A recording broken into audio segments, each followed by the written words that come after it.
So, ang tanong ko is about Christmas, 'di ba? So, kapag narinig niyo yung salitang Pasko, ano yung pumapasok sa isip niyo? Pag-ibig o something po na nagse-celebrate like with family, like madaming lights sa paligid, like ma-feel mo talaga na Christmas talaga. Mafe-feel mo Season ang, of giving.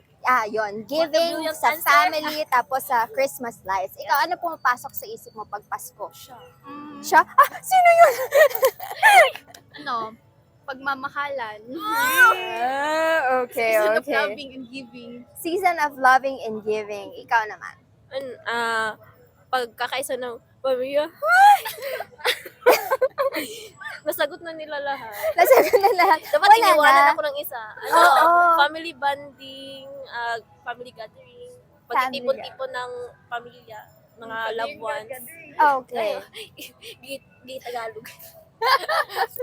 Sige lang, pag di na kaya talaga, papatranslate na lang tayo. Okay. Sige. So, yun yung mga pumapasok sa isip nyo. Tapos, ano yung next question? Script. Ano? Okay. Sorry. Yung director. Humingi ng tulong. So, yun yung pumapasok sa isip natin. Maya-maya, i-explain ko kung ano pa yung, sabi mo, nakuha na nila lahat. Wala nang natirang rason na parang papasok sa isip natin pag narinig natin yung salitang Pasko. Maya-maya, i-explain know. ko. Ay, you know Meron na pa. agad. Meron pa. Meron pa. Ano yun? Si God. Si God. Anong meron kay God? Birthday ni God, birthday mi ugma. Charot. Ayun, no? Parang yun yung nakalimutan natin na yun talaga naman ang sinaselebrate natin this Christmas, no? It's the birth of Jesus. Yes. Yun. So, yun talaga yung main. Parang Yes. secondary na lang yung reunion with the family, the Christmas lights. Si Santa Claus, hindi naman siya ang main star. Si Jose Marichan, hindi naman siya, di ba? Hindi si Mariah Carey, It's wala. all about Jesus. Pero mukhang nakalimutan natin. Tama ba na Okay. Sige, next question naman ako. Sa tingin nyo ba, mabuti kayong tao? Hindi. To be honest, may times na Hindi. we're not perfect naman talaga dito sa earth, no? So sometimes may mga bad things na nagagawa. Sometimes may good din. So Backstabbing. Backstabbing. Na-feel mo ba sa kanya yung backstabbing? I'm just being honest. Wow! We bitaw, pero no one's perfect. No one is perfect. Okay. Ikaw? Mabait kung kailangan mabait yung person na nasa harap talaga. Okay. So, anong side yung pinapakita mo? Bad side. This is my personal. Okay. So, sa'yo, hindi. Sa kanya, depende. Sa'yo, depende rin. Okay. Gusto niyo bang malaman talaga, based sa standard ni God, Mabuti kung po ako tayo tao, ay... guys. Naka-video. Sabi mo. Nakikita to ng nanay mo. Mabuti ako. Okay. So, meron tayong standard na titingnan. Okay lang i-check natin yung sarili natin based on this standard. Unsa gito? Put your fingers down. Based sa standard na binigay ng Diyos sa Bible, makikita natin to sa Exodus 20. First, sino na dito ang hindi pa nakakapagsinungaling? Uy, wala. Parang lahat naman. Lahat, no? Everyday. Everyday. Mga ilang White kasinungalingan lies. na yung nasabi natin. White or black? CR mo na ako, ma'am. May tulo na dito. Kala CR, pero saan pala? Kantin. Okay, so yun first na nalabag natin na utos ng Diyos. Yes. Ano yung tawag sa mga taong mahilig magsinungaling or laging nagsisinungaling? Liars. Liar. Sinful. So, liar, specifically liar, di ba? So, inaamin natin na tayo ay Liar. mga liar or sinungaling. Yes. Kaya brand sa nature natin. Nasa nature natin, ano? Pero nalabag na talaga natin. So, wala tayong masasabi sa judge na, nature ko naman to. So, pero nalabag talaga natin in actual. Second is, nakakuha na ba kayo ng bagay na hindi sa inyo? Kahit anong gamit. Sa app. Sorry, te. Uy, no. Seryoso Ay, ko? promise. Never? Kaya, to be Boundary honest, ang ano man God is, Doon mga ka, upo, things is, usually, ginabigay talaga sa akin, like, Alexa, sa'yo na to, ganun, parang ganun. Pero never pa ako na Pati na- ballpen? Ay, Ballpen, papel? ballpen, oo. Ah, Never! Sa'yo mo, never. nakalimutan. Bawal sinungaling. Sabi ko na nga ba sinungaling? Sasabi mo lang kanina. Sorry lang. Never So, daw. X na to never. isa pang I think nakakalimutan natin, pagkuha ng sagot ng katabi. Oo, Or sagot sa assignment. Cheater boys man. Di ba? Hindi naman natin talaga sagot yon. Cheating is parang stealing na rin siya, di ba? So, guilty na tayo doon. So, hindi na lang tayo sinungaling, magnanakaw pa pala tayo. Sakit. Ang sakit no? Oh, sige, pangatlo na standard ng Diyos na makikita sa Exodus 20. Actually, ito ay tinatawag na 10 Commandments. So, pangatlo, kapag pinatawag ko ba yung mga magulang nyo, sasabihin nila sa akin na si Alexa, si Elle, si Jessie ay naging mabuting mga anak. Sinungaling. Hindi.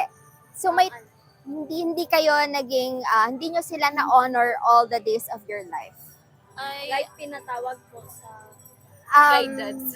I mean, hindi palagi nyo ba silang ginagalang? Like kung may inutos sila sa inyo, susundin nyo agad. Kahit nagfe-Facebook pa kayo. Kahit nagti-TikTok pa kayo. sometimes oo, sometimes hindi. Kay, sometimes meron kaming, meron din kami mga tasks na kailangan namin gawin, especially sa school. Mm. So, dapat, pero ginano man din namin, like, parang, ano nga, Gasunod. oo, like sabi namin na meron pa kami ginagawa, pwede later na lang. Pero Mm. maintindihan man din nila. Okay. Pero never kayong nainis sa kanila, nagpakita ng bad attitude, gano'n. Nagpakita Meron, po. Sometimes, Meron so. din. Minsan pong time Pag na sobrang ano po, stress. always Ah, ang yung wala ka sa mood po tapos kanang can I speak Huwag ka umiyak, huwag ka umiyak. pero sometimes po kanang pwede Bisaya Straight mo na lang, di. Ano? kanang paminsan kay dili nimo sila masunod makahimo ka og bad things sa towards sa ilaha kay tungod atong wala ka sa mood or kanang madamay sila sa kainit sa imong ulo ana good pero gasorry man good. Pero in short, may times na hindi natin na-honor yung parents natin. Yes po. Kasi isa yun sa commandments ni God na we should honor our father and our mother. Pangatlo pa lang yun. And so far, parang na-break natin yung tatlong yun, no? Isa pa, nagamit niyo na ba yung pangalan ng Diyos sa walang kabuluhan? Like as an expression. Yung oh my, diba? Or si Jesus. patawad. Yeah. So, guilty tayo doon. Kasi parang binaba natin yung pangalan ng Diyos sa isang expression lang. So, imagine kung kunyari kakakilala ko lang sa inyo, di ba? Kay Alexa, Elle, at Jessie. Tapos ginamit ko yung pangalan nyo as an expression. Kunyari, nahulog yung ballpen ko, ay, Jessie. Kaya parang, bakit ako? Di ba parang hindi ko nirespeto yung pangalan mo na dapat ginagamit ko yun with respect. So, ganun yung ginagawa natin kay God. At nilista niya yun sa commandments na sabi niya, you shall not use my name in vain. Huwag natin gamitin yung pangalan niya na wala lang, na baliwala lang. Kasi His name is holy. Siya yung nagbigay ng buhay sa atin. Di ba lumabas tayo sa magulang natin? May damit na ba tayo? Wala pa, no? Wala tayong kahit ano. Naked, we came out of our mother's womb. Ay, sorry, sige. Nahanap na ng parents. At dahil honor your father and your mother. Okay. So, lumabas tayo dito na wala tayong ambag. Lahat ng meron tayo, si God nagbigay. Tapos ganun lang gagawin natin sa pangalan niya. So, it's a disrespect na gagamitin natin yan as an expression. So, guilty tayo doon. Guilty. Okay. So far, we've covered 4 of the 10 commandments. Sabi sa Bible, sa Hebrews 9:27, it is appointed for men to die once, and after this, the judgment. So lahat daw tayo appointed, just as sure na appointed ang death natin, lahat tayo mamamatay, may appointment din tayo na judgment. At sa judgment day, face natin yung creator natin, si God. Haharapin natin siya at we will be accountable kung paano tayo nabuhay. Sinunod na ba natin lahat ng mga utos na binigay niya sa atin sa Bible? And so far, out of 10, yung 4 doon, hindi natin nasunod. So kung mamamatay tayo ngayon, wag naman sana, pero kung mamatay tayo ngayon at i-face na natin yung creator natin na si God, at i-judge niya na tayo, will you be innocent or guilty? Guilty. Guilty. Guilty. Laki ng aso. Innocent or guilty? Guilty. Guilty, no? So kung guilty tayo, ano yung deserve natin? Do we deserve punishment or reward? We deserve Forgiveness. Based po sa Kung nalabag natin yung law ni God, punishment. punishment, di ba? Kung isa kang kriminal sa Pilipinas, kunyari sinabi, huwag kang magtapon, tapos nagtapon ka, ano deserve mo? Deserve ba na bibigyan ka ba ng General Santos City ng ay nagtapon ka, bibigyan kitang 500 pesos? Hindi, di ba? Ano yung deserve mong makuha? Punishment. May fine sa ginawa mo. So, ganun din kay God. Sabi niya, for the wages of sin is death. Alam niyo ba yung wages? Yes. Ano yun? Fines. Ay, ano, Hindi pala. Alam mo, pressure. hindi na lang pala. Ano yung wages? Kabayaran. Di ba, fines? Tama yun, fines. Parang salary. Parang gano'n. So, sabi, ang kabayaran sa kasalanan ay kamatayan. So, yung kabayaran natin sa mga kasalanan na gawa natin, yung 4 na yun, yung pagsisinungaling, pagnanakaw, pag-disrespect sa parents, at saka yung paggamit ng name ni God as an expression, using His name in vain, lahat yun, may punishment yun. Anong punishment? Anong wages? Death. Hindi lang kamatayan physically, but even second death, na makikita natin sa Revelation 21:8, yung second death, yun yung tinatawag na hell. Ano yung pagka-describe doon? Lake of fire and burning sulfur. Naiinitan na ba kayo sa Jensen? Yes. Yes.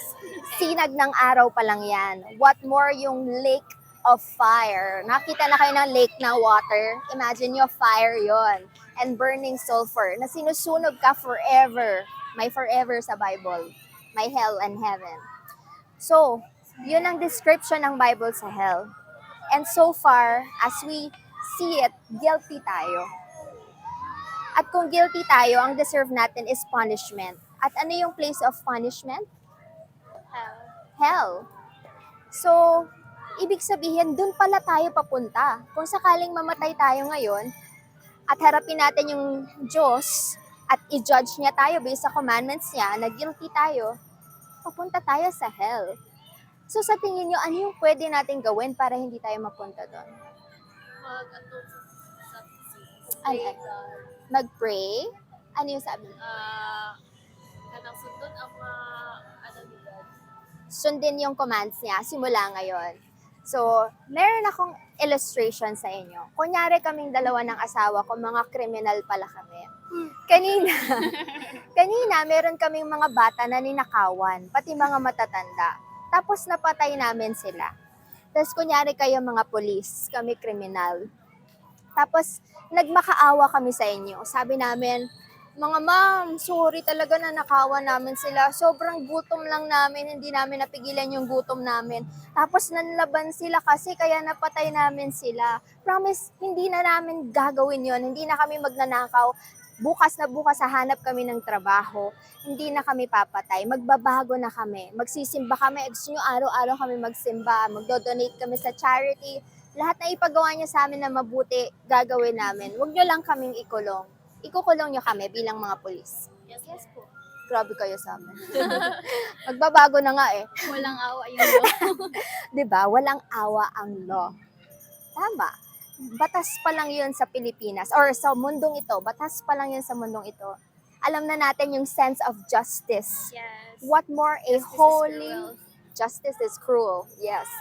What more a holy, perfect God. He will make sure bawat kasalanan. Not just yung ginawa nga natin in action eh. Pag binasa niyo sa Matthew 5, si Jesus, hindi lang siya nakatingin sa action. Nakatingin siya pati sa puso, pati sa isip. So kahit gumagawa ka ng mabuti pero motive mo mali, sin pa rin yun. Kahit na adultery, merong adultery at the heart, na tumingin ka lang sa kapwa mo with lust, may pagnanasa, tumingin ka lang ng malaswa, meron ng punishment yon. May sin of adultery at the heart. So, ganun katindi yung judgment, yung justice, heavenly justice ng Panginoon. Ganun katindi. So, kung hindi uubra kay God, yung magbabago, magpangako na magbabago, meron pa kayang ibang way para hindi tayo mapunta sa hell? Ha? Yes. Ano? Mag-start ka sa mag-start ka like sa mga kung gusto mo mag if kasi sa amin man good is mga family ko is Christian. Mhm. So ma-invite talaga ko sa church namin. So number one talaga is ano tawag yan, like yeah, tapos make some time kay God. Make some time kay God. Especially like Sundays kasi Sunday is for God man and Okay. So, Sunday is for God and family. So, sabi mo, kapag nag-make time ka kay God, mapupunta ka na sa heaven. Parang ganon. hindi man pero if if sincere talaga yung pag mo like sa loob. Yes po, like sincere masyado yung pag mo like ano tawag yan? Bisaya na. Bisaya, sige, translate. Pinapakay God mo ang all. Good? What? Assignment. Pressure. Like i-give yun mo ang tanan na naa sa mong heart like sa pag church, sa pag Bible, sa pagbuhat sa 10 commandments na dapat iiwasan mo to na dili mamali mo buhat and magsunod ka sa mga commands, especially if serve ka kay God, dapat willing jud ka mag-take risk o take risk sa tanan na buhaton, especially sa church. Okay. So, pag ginawa mo ba yung lahat ng yan, mabubura nun yung mga kasalanan na nagawa mo na? Hindi. Kasi, sa, Hindi no? Kahit ano pang idagdag mo na mabuting gawa, hindi nun mabubura yung kasalanan mo. Naka-record. Naka-record na eh. So, ano na lang yung pwede? So, justice dito, ang pwedeng mangyari para hindi makulong ang isang kriminal, pwede siyang magpiyansa. Yun. Pwedeng magpiyansa. So, ang way lang na para hindi tayo maparusahan ay merong ibang aako ng parusa natin. sacrifice? May magsasacrifice. Meron ba kayong mga kapatid? Wala. Wala. Meron po. Meron. So, imaginein mo na lang may kapatid ka. Kunyari, ikaw yung gumawa ng kalokohan. Pero ang pinalo ng mama at papa mo, yung kapatid mong walang kasalanan, na inosente, siya yung pinalo. Pero kayo talaga yung may ginawang kalokohan. So, ganun yun. Merong umako ng parusa na dapat tayo ang sasalo. Sino kaya yung umako? Si God. Si God. God, specifically si Jesus. Kaya tayo nagse-celebrate ng Christmas. Yun. Kaya merong Pasko. Dahil hindi natin kayang iligtas yung sarili natin. Kahit na-try natin baguhin yung sarili natin, actually, hindi rin naman talaga natin kaya. Kasi ang nature nga, di ba nabanggit mo nature? Ang nature natin lahat, makasalanan. Perfect ka sa quiz. Makasalanan. So, hindi natin kayang iligtas yung sarili natin. Kahit anong pangako natin na magsisimba na ako every Sunday, magbabasa ako ng Bible every day, hindi nun mabubura. Ang way lang na hindi ka maparusahan, may umako ng parusa na para sa'yo. So, si Jesus, bumaba siya sa lupa, nagkatawang tao siya. So, Diyos at tao siya, tapos sinunod niya yung lahat na utos ng Diyos. So, perfect siya. Kasi sino lang ang pwedeng makapunta sa langit? Isang taong perfect. Kasi doon, walang kasalanan. Wala nang ano doon, wala nang pain, wala nang sorrow. So, bawal ang kasalanan doon. Hindi makakapasok. Kaya nga sa Revelation sabi, kahit pagsisinungaling lang, hell ka na agad. Hindi pwedeng may sinungaling sa heaven. Perfect place yon. So, si Jesus, sinunod niya lahat ng commandments ni God. Nabuhay siya as an innocent man. Siya lang. No one is good except one, except God. Si Jesus lang yung namuhay perfectly. And then, at the end of his life, siya yung sumalo ng galit ng Diyos sa krus.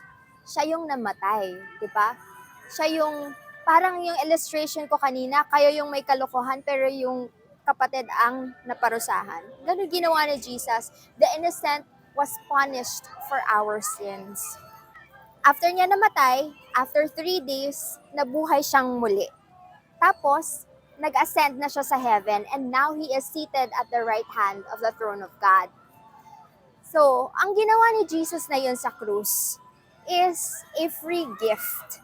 Ang gift ba kailangan yung bayaran? Hindi, no? Ano lang, kailangan niya lang tanggapin yung gift na yon.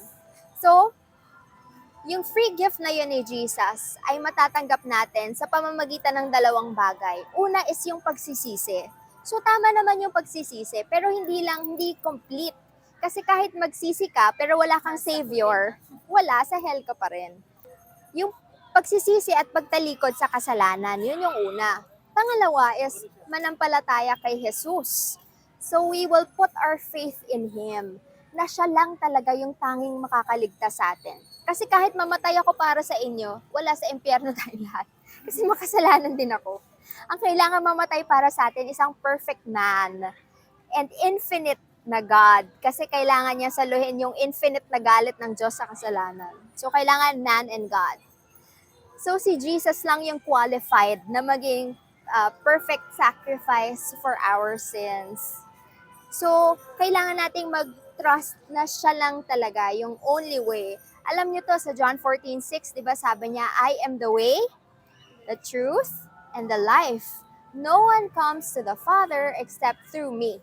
So, may ibang daan pa daw ba? Papunta sa Father? Wala na. Siya na yung nag-claim, ako lang. Ako lang yung daan. Ako lang yung katotohanan. Ako lang yung buhay. Gusto niyong mabuhay, magtiwala tayo kay Jesus. So, ano ulit yung dalawang bagay na dapat nating gawin para mapunta tayo sa langit? Pagsisisi at talikod. Tapos, sa may kasalanan. Tsaka, Ay, Pag-ako sa pagtiwala kay Jesus. pagtiwala. Na inako na niya yung kasalanan natin. Okay.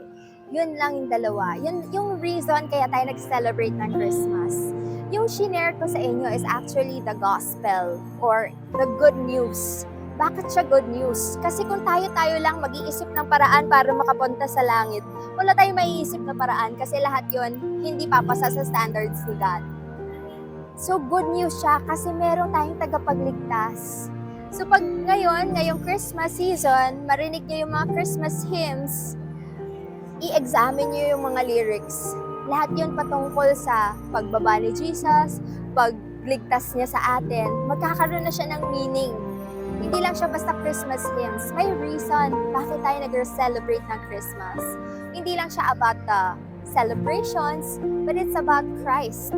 Christmas nga eh. Christ. It's about Christ. So sana yun yung isipin natin. Ngayong alam na natin kung ano yung dalawang bagay na pwede natin gawin para mapunta tayo sa langit. Kailan kaya natin yun gagawin? Mamaya. Right now. right now. Yeah, right now. Meron ba kayong Bible sa bahay? Meron, no? So basahin niyo yun. Maganda basahin yung Book of John. Kasi sa Book of John, chapter 1 pa lang, ayan na, hinahanap na siya talaga. Pag chapter 1 pa lang ng John, makikita niyo yun, John, doon yung pagiging God ni Jesus. Kung paano siya nagkatawang tao, ganun. Maganda yung John. Tapos, pwede ituloy-tuloy niyo na yun from there. So, maganda basahin niyo yung Bible kasi doon natin malalaman kung ano yung totoo at kung sino ang Diyos. Sana pag-isipan niyo yung shinare ko sa inyo kasi napakabuti ng Diyos na nagpadala sa inyo ng tao na mag-warn sa inyo. Kasi imagine, akala mo, lang, happy-happy ka lang, tapos biglang namatay ka, pag-ising mo, ba't ako nasa hell? But ngayon, alam nyo na, merong way out. Dahil merong good news through Jesus Christ.